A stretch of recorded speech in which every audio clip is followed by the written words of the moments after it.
Merci de votre fidélité au programme de Renouveau TV et bienvenue dans votre émission Regard croisé. L'arrivée imminente des Russes au Mali et la loi amnistiant les événements du 18 août 2020 et du 24 mai 2021, des thématiques qui vont occuper nos regards ce soir. Pour les aborder, nos invités sont Noun Sarr, président du parti FAD. Bonsoir, M. Sarr. Bonsoir, M. Sidibé. Et notre deuxième invité, Mohamed Alamine Diko, secrétaire politique du RDS, qui découvre les regards croisés pour la première fois. Bonsoir, M. Diko. Bonsoir, M. Sidibé. Et notre troisième invité, Hassan Sey, il est journaliste, juriste également. Bonsoir, M. Sey. Bonsoir. Notre quatrième invité, Dr Ibrahima Sango, il est analyste politique. Bonsoir, M. Sango. Bonsoir, M. Sidibé. Encore une fois, bienvenue à toutes et à tous dans l'émission Regards croisés. Comme annoncé depuis l'annonce de l'arrivée imminente au Mali d'une société militaire russe pour aider les femmes à stabiliser notre pays, des autorités françaises multiplient des sorties médiatiques pour exprimer leur inquiétude et également menacent de se retirer du Mali au Zou. Monsieur Diko, déjà, l'arrivée de la société Wagner, une société russe, une société militaire russe, fait beaucoup de débats aujourd'hui. L'arrivée imminente, j'allais dire. Oui, effectivement, on en parle beaucoup. Oui. Partout dans Bamako, ça jase dessus. Au niveau international, la France s'est dressée sur ses ergots. L'Allemagne l'a suivi, oui, en menaçant le Mali de retirer leur aide militaire et en expliquant que ça n'allait pas avec leur manière de faire ici au Mali. Il est quand même à rappeler, M. Sidibé, que le mercenariat a été utilisé par la France et continue à l'être. Oui. Ne serait-ce qu'à travers la Légion étrangère, qui par définition est composée d'étrangers et qui n'est pas composée de Français. Ils sont également au niveau de la sous-traitance avec le transport de leurs troupes et leur matériel. Oui. Donc ce n'est pas quelque chose de nouveau. Oui. En Afrique, ici, on a vu les Executive Outcomes, les Sud-Africains. Les Américains ont utilisé également et continuent d'utiliser Blackwater en Irak. Oui, mais qu'est-ce qui peut expliquer cette grande méfiance de la France? Parce que la France, comme d'habitude, le Mali, c'est la chasse gardée de la France. Oui. Et les ex-colonies appartiennent en quelque sorte à la France, oui, et ça leur déplaît de voir toutes sortes de choses qui pourraient pallier et montrer une défaillance de la France, oui, par rapport à l'aide qu'elle peut nous apporter. Sans entrer dans le jugement de valeur, la France fait ci et fait ça sans qu'on en ait la preuve, donc on ne va pas entrer dans ce débat-là. Mais l'essentiel et la chose qui est là, c'est que la France a déjà empêché le Mali par le passé d'avoir accès à certaines choses. Et ça, ce sont des preuves, c'est établi, et c'est leur manière de faire. Okay. Donc ça serait montrer leur carence et leur défaillance, okay, si ça marche et si le contrat Wagner marche. Okay. La France se méfie beaucoup de ces projets Wagner, finalement. Ben, je pense que c'est de bonne guerre. Et comme il vient de le dire, la politique française, parce qu'encore là, il faut faire une différence entre la France et la politique française, oui, n'a pas aujourd'hui, au regard de son plan, n'a pas intérêt à ce qu'il y ait un équilibre des forces dans le Sahel, notamment au Mali. Pour revenir sur les sociétés de défense privée, en 2007, la société Amarante a vu le jour en France. Amarante International, qui est une société créée par l'élite militaire française à la retraite. Cette société a des contrats avec l'armée française. Elle opère dans le Sahel. La notion de supplétif militaire est une notion vieille. Il a cité Blackwater, il y a Wagner, il y a des sociétés britanniques qui sont des supplétifs des armées régulières dans le contexte des guerres et des conflits et tout ça. Maintenant, pour le cas du Mali, ce n'est un secret pour personne que l'ex-puissance coloniale a soutenu et soutient des groupes armés dépourvus de toute légitimité contre notre nation. Ce n'est un secret pour personne. L'ex-puissance n'a pas intérêt à ce qu'il y ait un équilibre. Moi, je demeure convaincu que, comme dans l'histoire du monde, aucune nation n'a libéré une autre. Des nations peuvent aider d'autres nations à se libérer. Mais c'est le sang du Mali, c'est le sang du Malien, c'est le sang de nos soldats, de notre jeunesse, qui va libérer notre pays et restaurer notre dignité. D'accord. Donc, aujourd'hui, le Mali discute avec tous les partenaires. Il y a des discussions avec les Russes, il y a des discussions avec les Turcs, il va y avoir des discussions avec les Israéliens. Parce que c'est ça le multilatéralisme. Nous sommes un pays souverain. Ce que je condamne dans l'attitude de l'ex-puissance coloniale, c'est que nous sommes un pays souverain. Nous sommes libres de contracter, vu que l'objet du contrat soit licite. Nous sommes libres de contracter. Et ce qui est scandaleux, c'est que l'essentiel de la classe politique malienne s'est tue comme une carpe face à cette atteinte grave à la souveraineté de notre nation. Il y a certes quelques-uns, Zoumana Sako et autres, qui n'accepteront jamais qu'on porte atteinte à la souveraineté du Mali. Mais à part ceux-là, tous les autres sont dans des calculs parce qu'on a besoin du soutien de l'ex-puissance coloniale pour venir aux affaires. Nous, on a besoin du soutien de notre peuple. Nous avons besoin de libérer notre territoire et restaurer la dignité de notre peuple. Docteur Sango, les autorités françaises s'indignent et s'inquiètent de l'arrivée imminente de cette société russe. D'accord, merci M. Sidibé. Effectivement, comme mes prédécesseurs l'ont dit, et je crois que quand c'est tollé, je pense que depuis certains temps, c'est toutes les chaînes françaises quand même, nous entendons de part et d'autre. Et nous aussi, à notre niveau au Mali, pratiquement, nous n'avons reçu que les informations qu'à partir des réseaux sociaux. Je pense qu'il est aussi très important également aussi que nos autorités aussi prennent la responsabilité également pour pouvoir nous expliquer réellement s'ils sont en train de signer un contrat. Moi, je pense que c'est tout à fait normal. Et c'est tout à fait normal. Et si vous regardez ce qui arrive à notre État de 2012 à aujourd'hui, au lieu que la situation soit vraiment stabilisée, on constate que nous avons presque perdu les 2 tiers du territoire. Et si nous nous attelons par rapport à ce que la France a annoncé, c'est que nous avons un certain nombre de camps qui doivent être abandonnés. Il y a Tessalit, il y a Kidal également aussi, une partie de Tombouctou. Donc il faut qu'on ait réellement des gens pour pouvoir aussi sécuriser ces gens.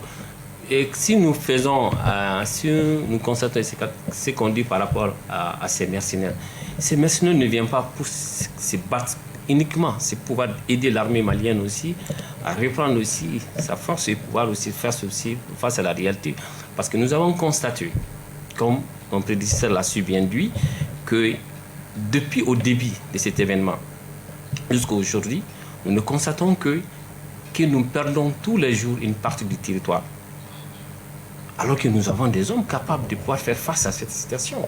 Et en dehors de ça, on nous empêche souvent d'acquérir certains matériels. Et tout à fait, qui n'est pas normal. Nous sommes un État souverain. Voilà ce que je voudrais tout simplement. Monsieur, c'est l'insuccès, ce que finalement l'insuccès de la présence française aussi n'a pas encouragé cette situation? Bien sûr. Mais avant de répondre directement à ta question, est-ce que la situation est réelle? C'est la première question qu'il faut poser. Parce que entre ce qui est espéré, ce qui est attendu et ce qui est officiel, il y a aussi un grand fossé. Il faut faire peut-être attention. Parce que jusqu'à présent, moi en tout cas personnellement, je n'ai pas vu de déclaration officielle, ni de contrat officiel entre le Mali... Ni de démenti officiel. Voilà, aussi. ni de démenti officiel. Maintenant, de mon point de vue, effectivement, je pense que ça peut être une bonne chose. Une bonne chose, pourquoi? Parce que même si ça va être une sorte de, on va dire, d'épée de Damoclès, en disant à la France, vous n'êtes pas nos seuls partenaires, on a d'autres possibilités, la France sera obligée d'agir. Ou en accentuant les efforts et en disant, on peut faire le travail, et d'ailleurs on fait le travail, ou à ce moment-là, de céder la place à d'autres. Parce que le Mali n'est pas une propriété de la France, il faut qu'on se comprenne. On veut bien qu'on soit comparé, selon certains, à une sorte de tutelle ou de mise sous tutelle, mais le Mali est officiellement un pays indépendant, et nous pensons que c'est un pays indépendant. Bon, maintenant, les forces armées qu'il y a au nord, pareil, on n'a pas eu de bilan, on n'a pas eu d'audit, on sait qu'il y a des morts, et de plus en plus, on sait qu'on perd des territoires, et de plus en plus. Le ministre, dans une déclaration, maintenant je ne sais pas si elle est officielle, mais était en train de dire apparemment qu'il y a des zones où on interdit même aux forces armées maliennes d'y arriver. Il faut une autorisation qu'on prend avec la France, donc c'est comme si c'est une zone qui leur appartenait à eux, va comprendre. Il y a aussi des équipements qu'on ne peut pas acheter alors qu'on n'est pas sous embargo, donc ça fait beaucoup d'éléments. Maintenant, si sincèrement cette force Wagner, parce que je ne la connais pas personnellement, Du peu d'informations qu'on a eues, on dit qu'ils ont fait une intervention en Centrafrique et qu'ils ont réglé le problème en 6 mois. Ouais. Et apparemment, ça coûte beaucoup moins cher que les forces que nous avons ici. J'ai envie de dire, pourquoi pas. Maintenant, si le but est commun, moi je ne vois même pas la raison de la frustration de la France. Si c'est des troupes en plus, tant mieux. Ils vont travailler ensemble avec ces forces qui sont déjà là et qui, au demeurant, ont déjà été budgétisées, payées, même si c'est des crédits qu'on va payer sur 50 ou 100 ans. Ils vont travailler avec ces Russes-là, et s'ils sont efficaces, la guerre sera terminée plus rapidement. Donc, si on veut que la guerre se termine. D'accord. Monsieur Dicko, on a aussi écouté cette sortie un peu évasive du Premier ministre de la question. Comment vous comprenez déjà sa réaction? Bon, en réalité, là, pour repréciser juste un peu ce que mon co-débatteur Sarah a eu à dire, il ne nommait pas expressément la France. Oui. Il parlait de nos alliés. Oui. Donc la France n'était pas nommée directement. Bon, on peut le comprendre comme ça, puisque ce sont eux qui sont censés avoir tout l'espace aérien. La sortie, on va dire que c'était fait au bon moment. Oui. Les Maliens attendaient un peu ce type d'explication. Mais c'est comme mes co-débatteurs l'ont déjà dit. Nous sommes un pays souverain. Et juste pour rappeler également à l'honorable, le RDS a toujours été, de toutes nos déclarations, pratiquement les premiers à dénoncer justement cette ingérence-là. On accepte l'amitié, mais on dénonce l'ingérence, que ça soit de la France ou de la CEDEAO ou d'autres personnes, tout simplement. Donc, pour revenir à votre question, c'était une bonne sortie, elle était de bonne aloi. Mais à rappeler aux Maliens que des mercenaires sont des mercenaires, ils ne sont sans foi ni loi. Donc il faut vraiment que, s'ils doivent venir ici, que ça soit d'une manière totalement encadrée, totalement contrôlée, et qu'ils soient là vraiment pour se battre, et pas pour d'autres fins inavouées. Ok, Noussar, le Premier ministre l'a dit, qu'il s'agit finalement de mettre en branle un plan B qui est là. Est-ce que c'est un plan B? Oui, malgré mes désaccords profonds avec le Premier ministre sur beaucoup de sujets, sur ce sujet, je suis entièrement en phase avec lui. Un État, c'est avoir plusieurs plans. Et je vais vous surprendre. Le Premier ministre l'a dit, pour la première fois dans l'histoire, en tout cas des 7-8 dernières années, le Mali s'est opposé à l'augmentation de la force de l'aménagement aux Nations Unies. C'est une première. Ça veut dire qu'il y a une volonté politique affichée de donner la voix du Mali. Parce qu'on ne peut pas aller dans notre dos, décider du nombre de soldats et tout ça sans nous dire ce qu'ils vont faire, que nous, on donne notre quitus à ça. Ce qui se fait sans toi se fait contre toi. Et le gouvernement a compris. Et c'est pourquoi. Encore une fois, il faut être clair, ce n'est aucune puissance, ex-puissance coloniale soit-il, ami ou partenaire soit-elle, ne peut dicter au Mali sa conduite à tenir par rapport aux intérêts de son pays. Mais les gens se sont opposés, des armes maliennes ont été bloquées ici. Des puissances étrangères ont bloqué l'argent dans des banques qui servaient à acheter des armes pour notre pays. Nous avons les preuves. On nous interdit d'acheter des armes avec d'autres pays. Alors que nous sommes indépendants, nous sommes souverains. C'est un marché, nous sommes libres d'acheter avec qui on veut. Mais parce qu'il y a un vaste complot, quand il s'agit d'entreprises en relation avec le gouvernement français, on dit oui, vendez, et on nous a vendu des hélicoptères cloués au sol. Mais personne n'a branché ici. En tout cas, aujourd'hui comme hier, aujourd'hui comme demain, nous le rappelons, nous allons le rappeler, nous sommes de la génération qui n'a pas connu la colonisation. Nous ne sommes pas complexés. Nous allons avec nos partenaires, que ce soit la France ou d'autres, nous allons discuter d'égal à égal. Et c'est l'intérêt du Mali qui nous guidera.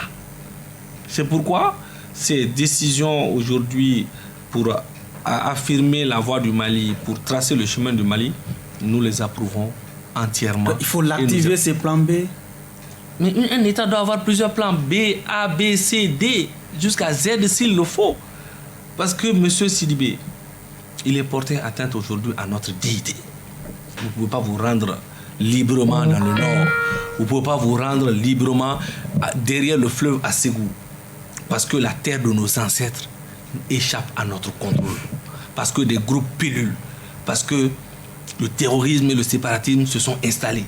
Parce que des gens qui ne représentent rien, qui n'ont rien de Touareg à part le nom, qui ne représentent même pas les Touaregs, ont décidé de couper notre territoire. Parce qu'ils obéissent à un plan, créer un nouvel État dans le Sahel. Nous ne l'accepterons pas.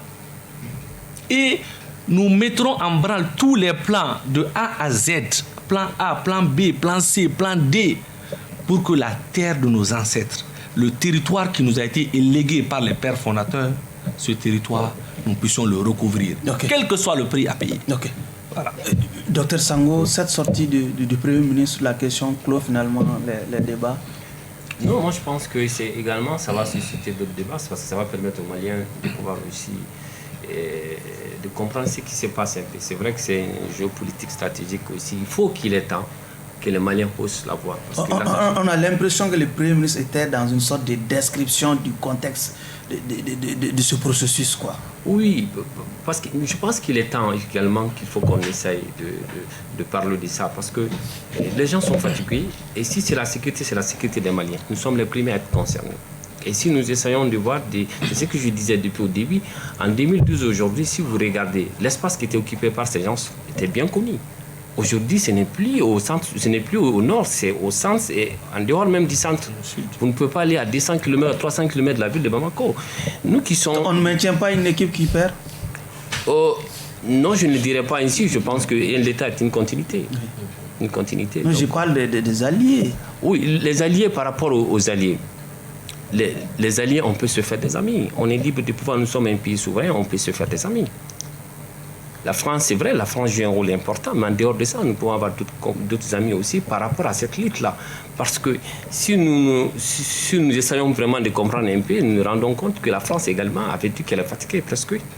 Une des raisons qui fait qu'aujourd'hui, la France est en train de parler de Takuba. Et pour dire qu'il y a d'autres qui viendront pour s'ajouter à eux. Certes, c'est vrai, c'est nous, c'est notre sécurité. Et c'est nous qui sommes concernés.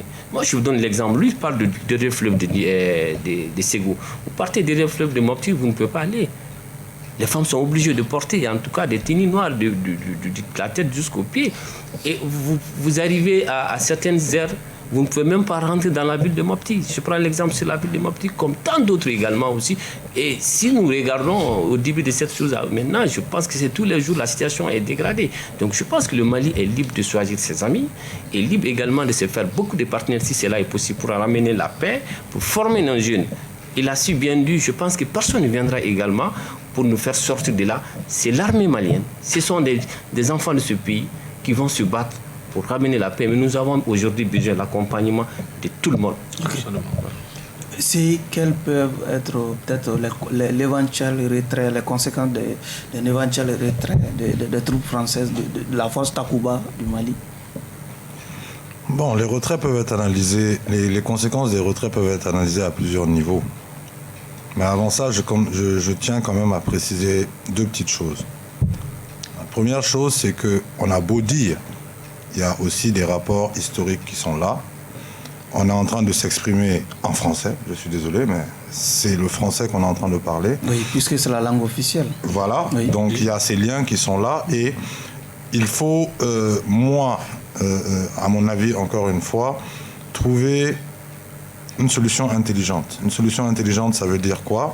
Ça ne veut pas dire faire front, absolument dire on ne veut pas de la France ou on veut que de la Russie.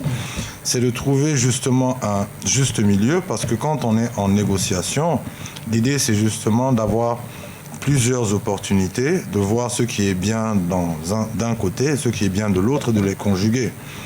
Parce que je ne sais pas si vous vous rappelez qu'en début d'année, le président français disait déjà nous, on va retirer nos forces. Bon, finalement, les forces sont là. Et on parle peut-être même de les renforcer. Et j'ai l'impression que le problème avec la France aujourd'hui, c'est que cette force-là, elle négocie directement avec le Mali, au lieu de négocier avec eux, parce que selon eux, peut-être, et ça c'est mon entendement et mon analyse de la géopolitique au Mali et au Sahel de manière générale, les nouvelles forces qui doivent venir dans cette zone doivent discuter et négocier avec eux pour voir les termes et les conditions de cet accord.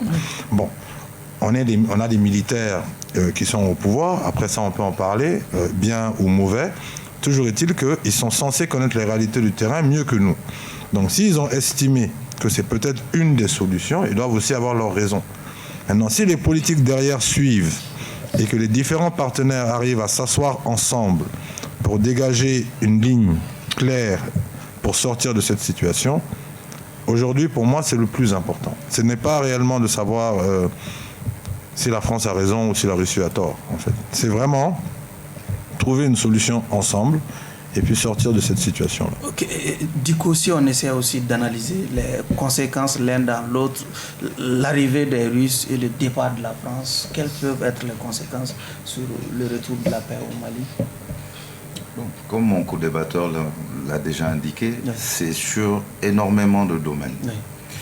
Le premier concerné, c'est la sécurité, puisque en réalité, il serait là pour ça, pour former les troupes, pour sécuriser nos personnalités.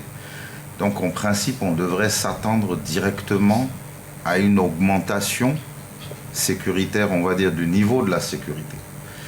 Si l'augmentation n'est pas palpable et effective dans les quelques mois, au moins on va dire que ça reste au même niveau.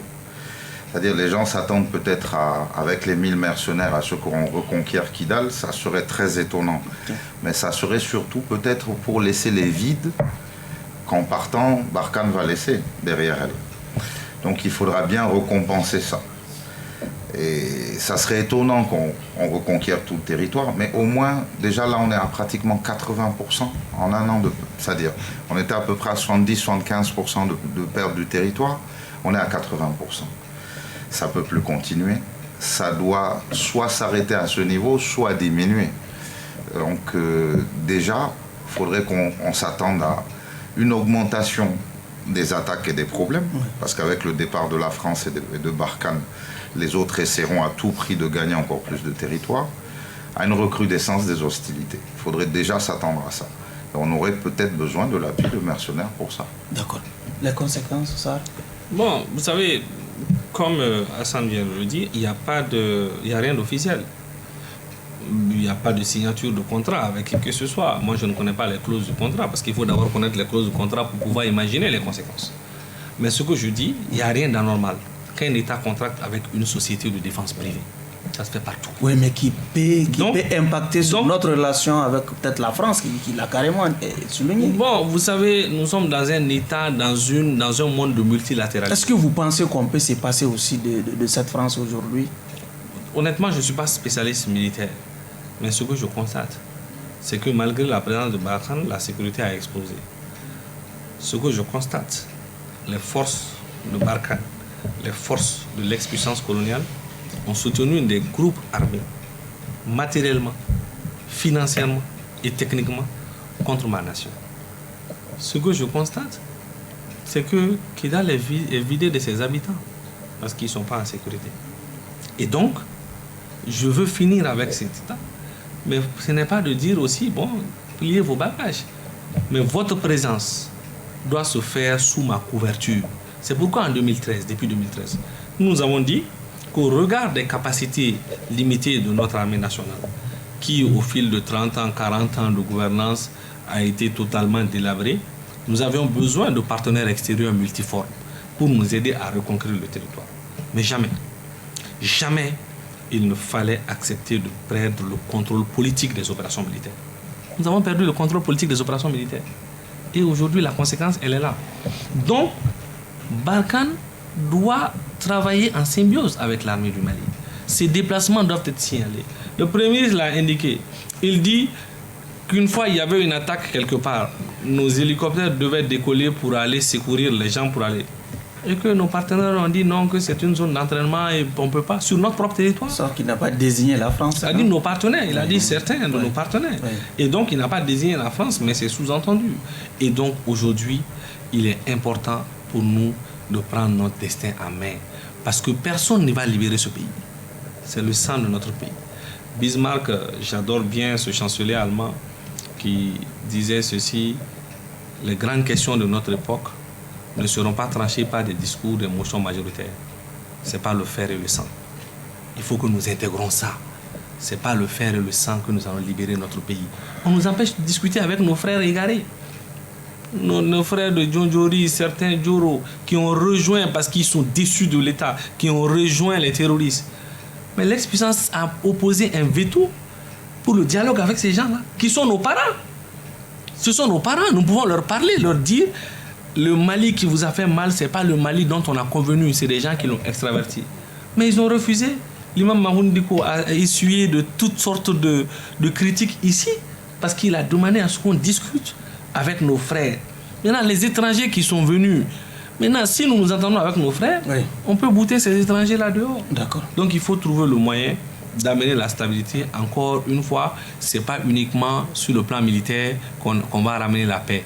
Il faut une combinaison de l'économie, du dialogue inter- et intracommunautaire et surtout du militaire pour neutraliser les forces négatives. Ok, docteur Sango, en termes de géopolitique, quelles conséquences sur le Mali quand on sait que cette arrivée des Russes est très mal vue du côté, en tout cas de la CEDEAO et certains de nos partenaires occidentaux? Oui, quelque part, la CEDEAO, si vous prenez aujourd'hui ceux qui sont pratiquement à la tête de cette CEDEAO, pensons que la loi, la plupart, c'est des gens qui sont également beaucoup pro-français.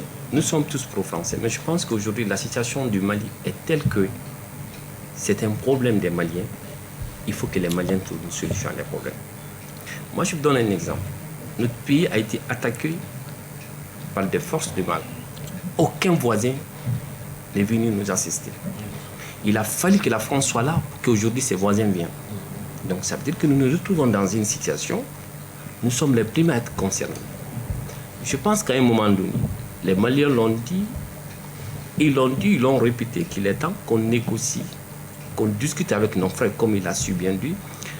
Je pense que le départ de Barkhane Haute là, ça serait également l'intérêt, si vous prenez le Mali, nous sommes pratiquement, quand vous prenez l'Afrique occidentale, nous sommes au centre de l'Afrique occidentale.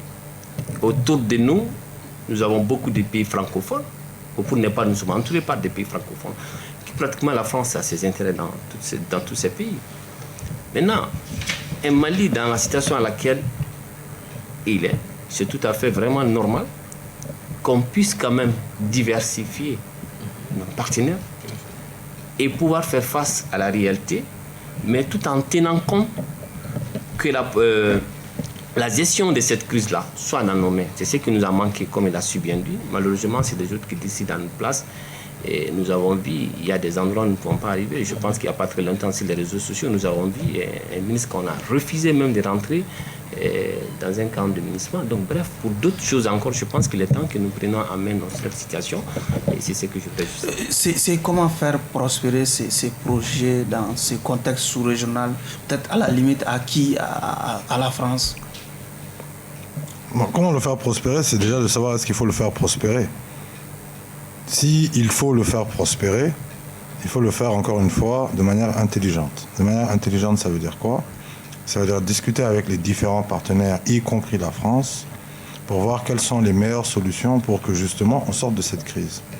Parce que le problème qui se pose encore une fois, c'est que c'est difficile à comprendre. Mais la France elle-même aussi a des difficultés à le comprendre, je pense, qu'ils doivent rendre des comptes aux Maliens. Rendre des comptes aux Maliens, ça veut dire cette zone qu'on est en train de plus ou moins gérer, voilà comment ça se passe. Pour eux, nous, on doit à la limite leur rendre des comptes, quelle que soit la gestion, qu'elle soit politique ou autre. Pour parler comme les profanes, est-ce qu'on peut dire de quoi la France se mêle finalement? Est-ce qu'on peut le dire? Mais en fait, les deux sont liés, c'est ce que je dis. C'est-à-dire que pour eux, on doit leur rendre des comptes, et ça, c'est dû à un fait politique. Et c'est dû aussi à un fait culturel, et c'est dû à un fait historique. C'est ce que je dis, on s'exprime dans leur langue. Nos différents présidents, à la limite, leur prêtent plus ou moins allégeance, et même nos systèmes sont copiés sur leur système. Sauf que la question de la défense, la sécurité, c'est quand même une question de souveraineté. Mais justement, et c'est pour ça que j'y arrive, c'est-à-dire qu'à partir du moment où vous avez l'impression... Pourquoi aller chercher la permission de la France pour nous engager dans ce projet? Vous prenez la permission, excusez-moi du terme, avec votre parent proche, avec votre tuteur, lorsque vous êtes à la maison et que vous voulez sortir. on a beau tourner, on va revenir à quelque chose qui n'a pas un lien direct avec le sujet, mais nous, on n'a même pas de monnaie. Oui. Notre argent n'est pas fait ici. Okay. C'est le franc des colonies françaises d'Afrique. Donc, il faut aussi parfois être réaliste.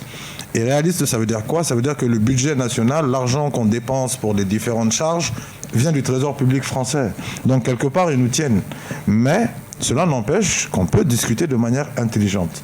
Et ce qu'il faut préciser, c'est que le Mali est un carrefour.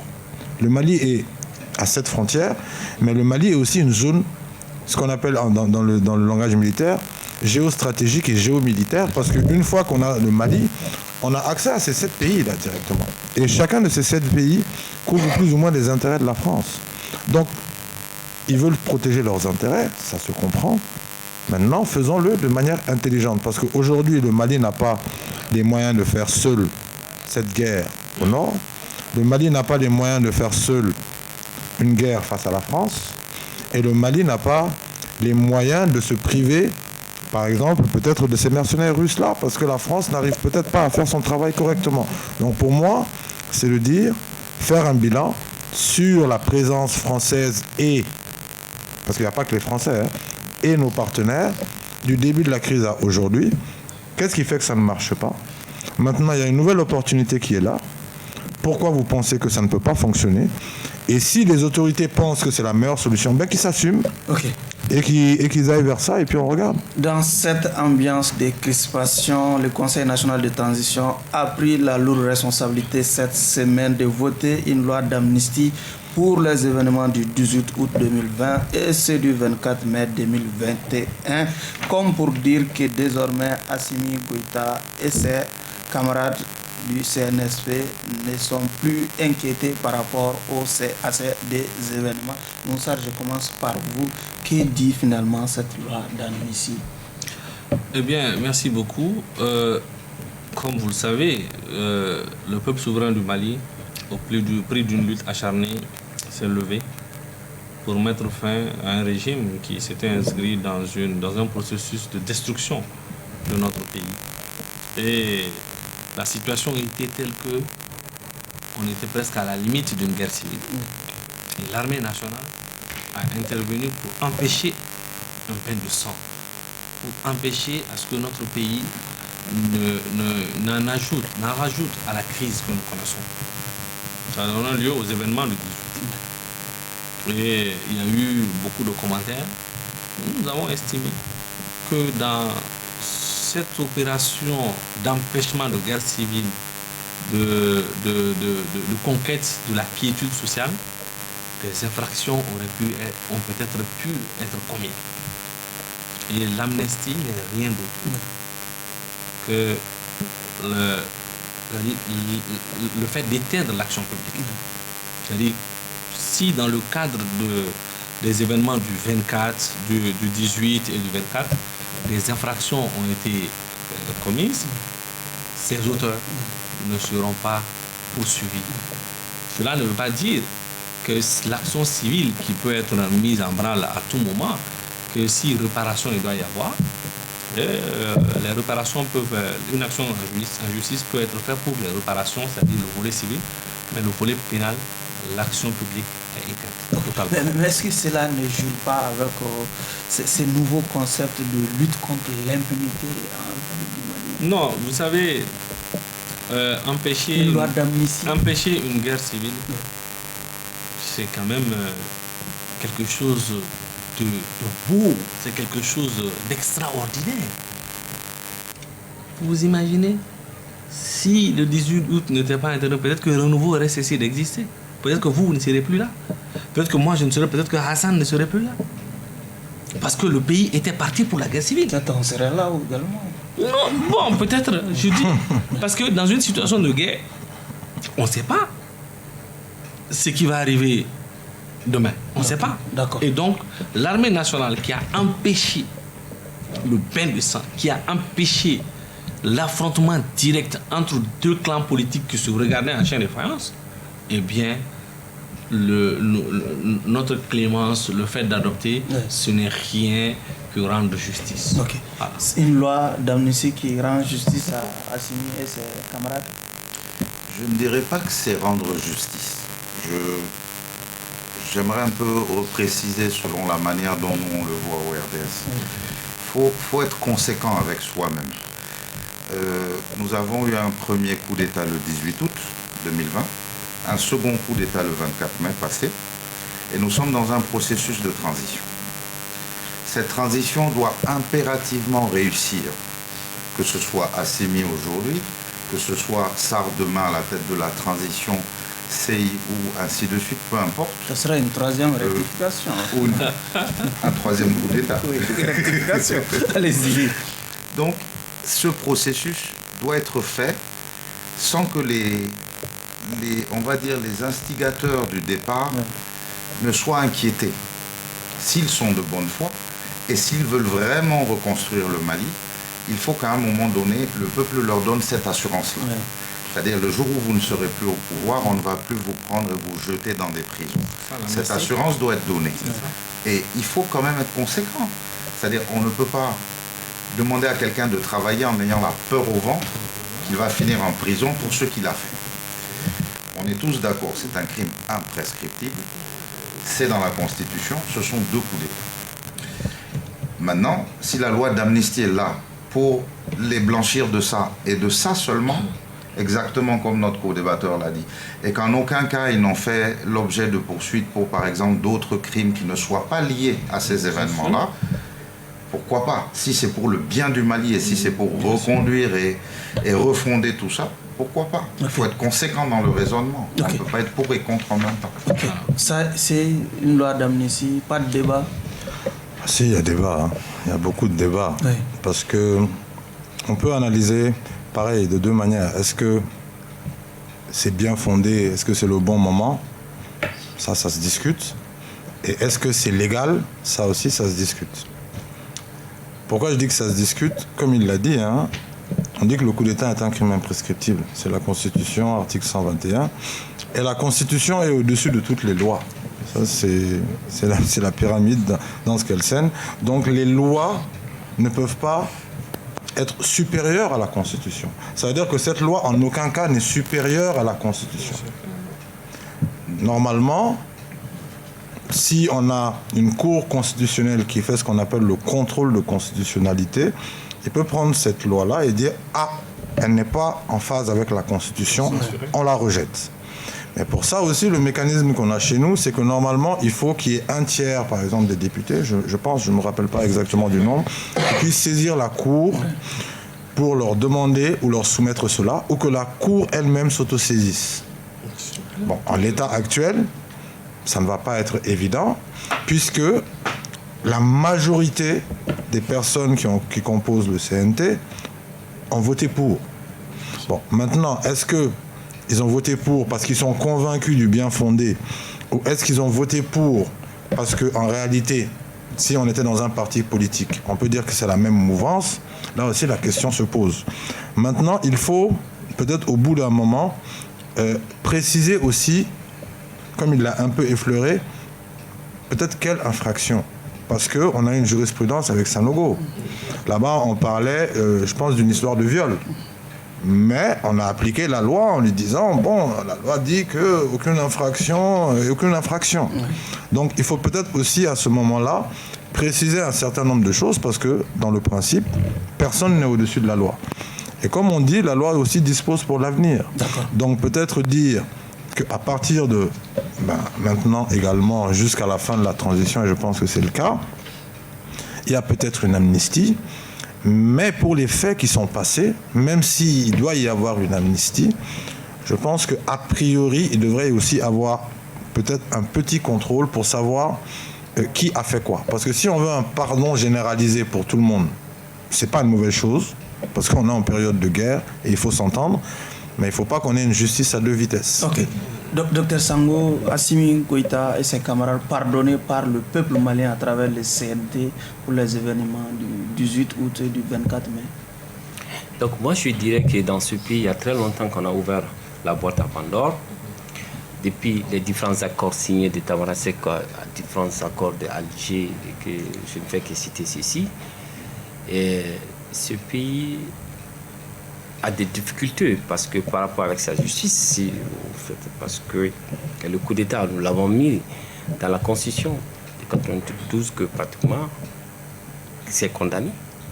Mais nous sommes à notre 4e ou 3e... C'est vous qui parlez de coup d'État, hein? On parle de démission du président et des premiers ministres. Non, c'est des coups d'État qu'on ne dit pas. Non, c'est des coups d'État, je pense bien. Donc, je pense que dans ce pays, comme je l'ai dit, on a ouvert la boîte en Pandore. On a initié beaucoup de gens même qui ont tué des militaires maliens, des prêtres maliens. Donc, vous voyez, dans ce pays, c'est ce qui fait que souvent, quand il y a ce genre de situation arrive, chacun donne son point de vue. Il ne fallait pas amnistier Assimi? Il fallait le faire. Mais sinon, je voudrais quand même mettre l'accent sur la justice. C'est tout à fait normal. Hein? Oui, non, pas pour l'encourager, mais il fallait le faire pour quelle raison? La raison fondamentale, c'est qu'aujourd'hui, qu'on est à une situation de transition, que également ces gens sont en train de travailler, qu'il ne faut pas qu'ils ont la paix au ventre, comme le ministre l'a dit à l'Assemblée nationale. C'est par rapport à la réconciliation, à l'apaisement également aussi. Et également, si on pouvait s'attendre aussi, et pour mettre ces gens-là dans le droit chemin. Parce qu'il faut mettre le pays dans le droit chemin. Peut-être ces gens feront travailler, pas la paix au ventre comme Nicolas dit. Mais on peut les accorder, en tout cas cette fois-ci. Mais je pense qu'il faut que tous les mécanismes qui peuvent nous amener à une prochaine fois ce genre de choses, il faut que nous évitons. D'accord. C'est surtout ça. Ok. Sarr, quelle est finalement l'étendue réelle de cette loi? On a entendu un membre du CNT dire que les événements qui ont eu lieu à l'ORTM et à l'Assemblée nationale sont aussi visés par cette loi. Non, la loi est très claire. La loi dit que tous ceux qui se sont impliqués, qui étaient impliqués dans les événements du 18 et du 24, en tout cas du 18 jusqu'au 24, et tous ceux qui leur ont apporté assistance au concours. Mais le cas de l'Assemblée et de l'ORTM, ce n'était pas le 18 quand même. C'était bien avant le 18 août. Bon, si vous n'êtes pas un juge... On parle du 18 Monsieur, août. vous n'êtes pas un juge. Bien entendu. Nous avons dit, nous assumons pleinement la lutte politique que nous avons menée. Si la justice a besoin de nous entendre sur quoi que ce soit, nous sommes prêts à aller répondre. Nous n'avons pas peur. Parce que nous sommes blancs comme neige. Nous n'avons pas commis d'infraction. Les textes sont là, les images existent et tout. Et donc, cette manie de certains à vouloir substituer, c'est-à-dire à mettre au même niveau les tueries et les manifestations pacifiques, les manifestations pacifiques qui ont dégénéré certainement, bon, ce n'est pas sérieux, très honnêtement. Et donc, la loi d'amnistie, c'est d'abord une loi à mobile politique. Il l'a dit, la Constitution au-dessus de la loi dans tous les pays du monde. Et l'infraction est constitutionnelle, ce n'est pas une loi qui peut neutraliser une infraction constitutionnelle. Mais il y a une jurisprudence. En 2012, il y a une loi d'amnistie qui a fait objet d'une décision de justice. Tout à fait. Et donc, c'est le mobile politique, c'est des mesures de confiance, c'est créer un climat de quiétude, de réconciliation. Vous êtes en train de nous dire que cette loi prend en charge c'est le cas de l'ORTM et également de... Moi, je vous donne le contenu de cette loi. Ce sont les événements du 18 et tous ceux qui ont porté assistance. Maintenant, c'est au juge d'apprécier si les événements à l'ORTM ou à l'Assemblée et autres ont été un facteur qui ont concouru à 18 août. C'est au juge d'apprécier, c'est pas à nous. La loi ne peut pas viser un seul individu. La loi quand même a un esprit quand même. Non, la loi est impersonnelle. Oui. C'est de portée générale.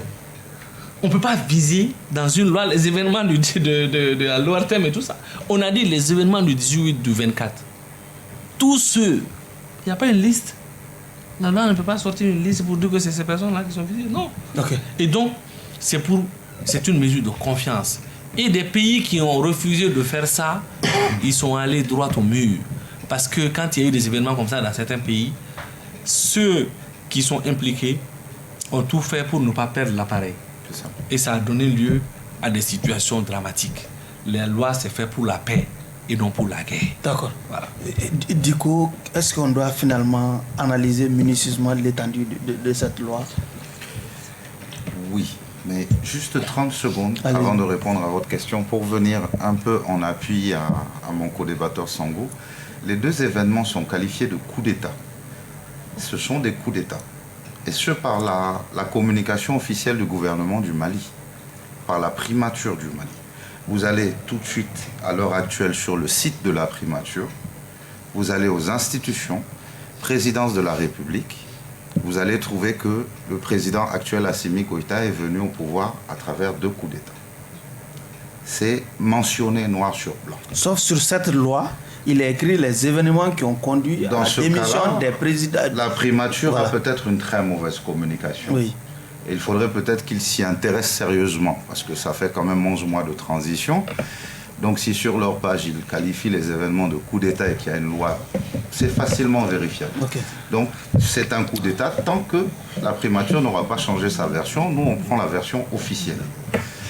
Pour revenir à votre question maintenant, bien sûr, la loi d'amnistie ne veut pas dire une carte blanche pour tout et n'importe quoi qui ait pu être fait. Et ça, c'est en même temps autant une mesure de confiance envers ceux qui ont fait le coup d'État, autant une mesure pour rassurer le peuple malien.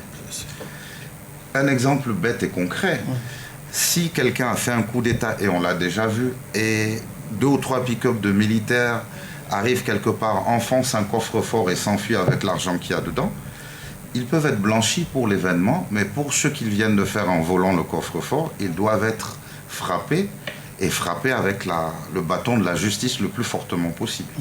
Donc, donner ces précisions-là, effectivement, elles sont nécessaires. Et je pense que d'un côté comme de l'autre, ça rassurera et la population malienne et les instigateurs du coup d'État. Ok. En lisant les lignes de cette loi, on a l'impression qu'elle ne concerne pas que les militaires, mais également les M5 également. Et plus, en fait, je pense, et plus. Oui. Et puis je vais rebondir aussi sur les propos de Diko. Et plus parce qu'on dit les acteurs. Les acteurs, il faut le comprendre clairement, ça veut dire tous qui ont participé d'une manière ou d'une autre, de manière directe ou de manière indirecte. Acteur, c'est acteur. Et du 18 août au 24 mai, cette période est couverte, ça aussi, pareil, il n'y a pas de débat.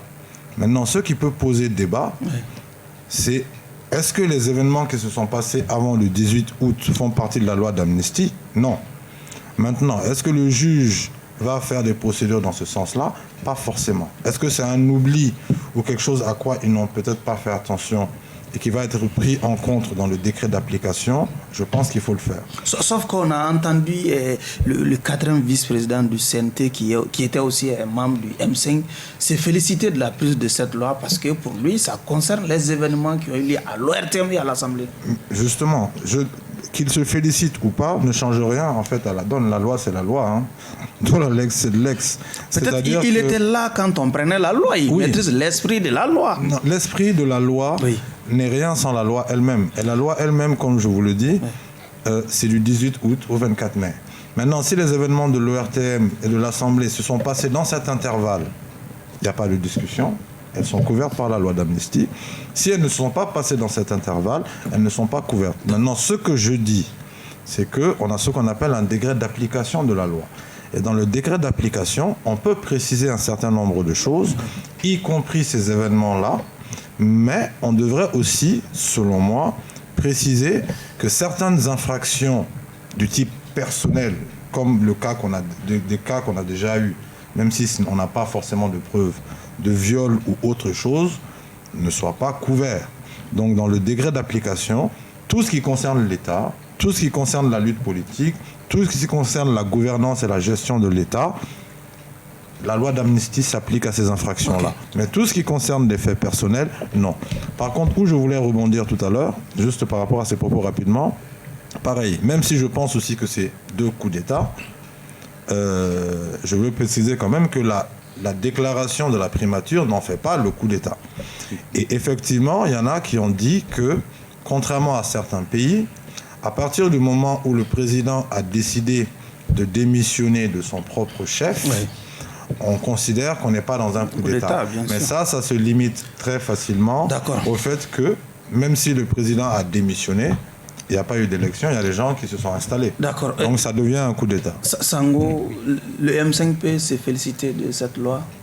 Non, moi je pense que pour le moment non. Parce que la limite elle est là. Je pense, je ne rentre pas trop dans le détail quand même par rapport au juge, par rapport à la justice. Mais ce qui a été quand même mentionné, on parle de 18 août au 24 mai, cela ne fait pas partie. Alors que les événements de M5, c'est pratiquement à partir de juillet. Donc, vous voyez un peu le dégât. Maintenant, comme il a dit, peut-être ça peut être un oubli. Ou pratiquement pour le moment, il ne juge pas que c'est nécessaire. D'accord. Donc, Nonsar, votre dernier mot en 20 secondes. Je voudrais vous remercier pour tout ce que vous faites et dire à notre peuple que la lutte pour la restauration de notre dignité peut être une lutte de longue haleine. Et que dans ce parcours, aujourd'hui, en tout cas aujourd'hui à l'instant T, je peux vous dire que le Mali n'a pas de dirigeant aux ordres de pays étrangers. C'est une avancée extraordinaire. Le colonel Assimi Goïta, président de la transition, n'est aux ordres d'aucun pays étranger. Et ça, nous nous en félicitons. D'accord. Le jour où il va se mettre aux ordres d'un pays étranger contre notre peuple, eh bien, nous allons aviser et nous n'hésiterons pas à le combattre. D'accord. Vous avez 20 secondes. Merci. Oui. Merci déjà pour l'invitation. Mes salutations à tous les téléspectatrices et téléspectateurs qui ont pris de leur temps pour nous regarder. Et au nom du RDS et de ATIR, j'invite réellement tous les Maliens. ATIR, c'est l'Alliance pour une transition intelligente et réussie. Oui. Nous avons été la première organisation de regroupement à soutenir la transition et non pas les acteurs de la transition, le processus de transition. Nous invitons réellement tous les Maliens à soutenir tant que se peut le processus de transition. C'est le peu de pays qui nous reste actuellement qui est véritablement en danger. Et cette transition est vitale pour nous. Tout ce qu'on peut dire aux Maliens, soutenez une transition et soutenez une transition qui veut travailler et qui travaille. D'accord. Vous avez 30 secondes, 20 secondes, je veux dire. Bon, merci pour l'invitation. Espérons que, encore une fois, on sorte de cette situation parce que le Mali, c'est notre bien commun, mais on en parle tous les jours. Depuis des décennies, c'est les mêmes problèmes et on n'arrive pas à trouver de solution définitive. Donc prions, travaillons, parce que ça ne va pas non plus sans ça. Apprenons à connaître notre pays, parce que ça ne va pas non plus sans ça. Parce que pour aimer un pays, il faut déjà le connaître, savoir quelles sont ses bases. Et ensuite, s'il faut discuter, quelle que soit la personne avec qui il faut discuter, discutons. D'accord. Et puis mettons-nous sur la même longueur d'onde pour sortir le Mali de cette impasse enfin. Ok. Pour être inéquitable, vous avez 10 secondes. Merci, M. Soulivé. Je remercie également Renouveau TV et tous les spectateurs aussi. Oui. Et je voudrais tout simplement dire que je pense qu'il est temps que les Maliens, qu'on se prenne par la main et qu'on cesse vraiment de se prendre par les pieds. Et nous n'avons pas d'intérêt à être vraiment divergents par rapport à cette situation entière qui est la transition. Nous devons faire en sorte que cette transition soit une réussite et pour que celui qui viendra aux commandes, que la personne sache réellement de ce qu'il y a lieu de faire. Merci vraiment. Mesdames et messieurs, c'est donc tout pour ce numéro de votre émission Regard Croisé qui recevait M. Noussa, président du parti FAD, Mohamed Alamine Diko, secrétaire politique du RDS, parti membre de ATIR Alliance pour une transition intelligente et réussie, Dr Ibrahima Sango, analyste politique, Hassan C, juriste, journaliste, et il y avait Ousmane Togo à la réalisation et Bintou Napo également. Clin d'œil à tous nos téléspectateurs du côté de la commune 6 du district de Bamako.